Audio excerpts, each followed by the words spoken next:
2월 11일 1896년 조선의 운명을 바꾼 고종의 충격적인 선택.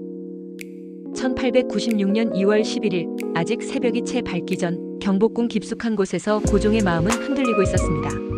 불과 넉 달 전 그의 왕비이자 조선의 국모였던 명성황후가 일본의 자객들에 의해 참혹하게 살해되었습니다. 그날 이후 조선의 왕은 궁궐 안에서조차 안위를 보장받을 수 없었습니다.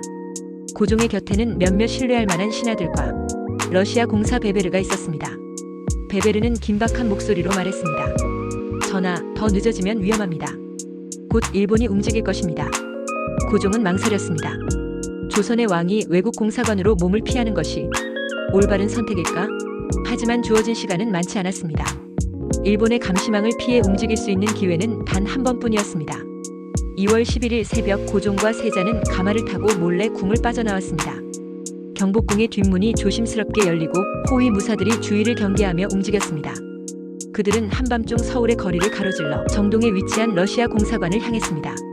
그 누구도 왕이 사라질 것이라 예상하지 못했습니다. 일본의 감시가 느슨해지는 순간 고종은 마침내 러시아 공사관에 도착했습니다.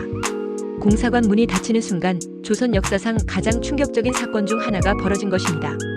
왕이 사라졌다는 소식이 퍼지자 경복궁은 순식간에 혼란에 빠졌습니다. 일본과 가까운 김홍집 내각은 동요했습니다.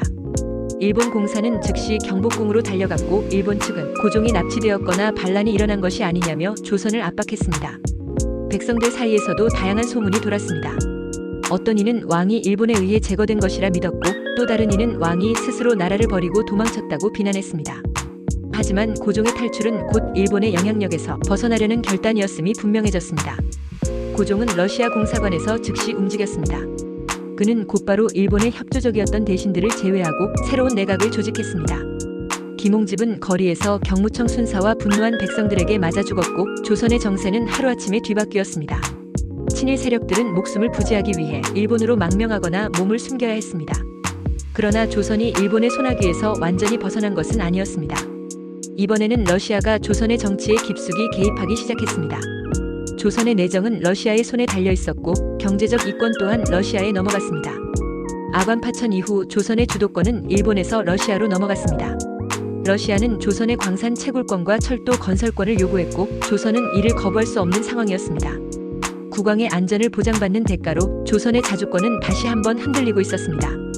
1896년 5월 러시아 황제 니콜라이 2세의 대관식 이후 일본과 러시아는 다시 밀착하기 시작했습니다.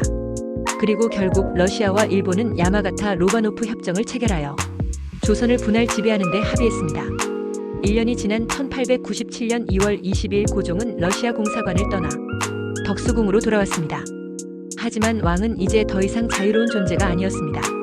조선의 운명은 일본과 러시아의 손에서 흔들리고 있었습니다. 고종은 환궁 후 대한제국을 선포하며 조선의 격을 높이려 했습니다. 그는 스스로 황제가 되어 나라의 위상을 높였지만 실질적인 권력은 이미 외세의 손에 있었습니다.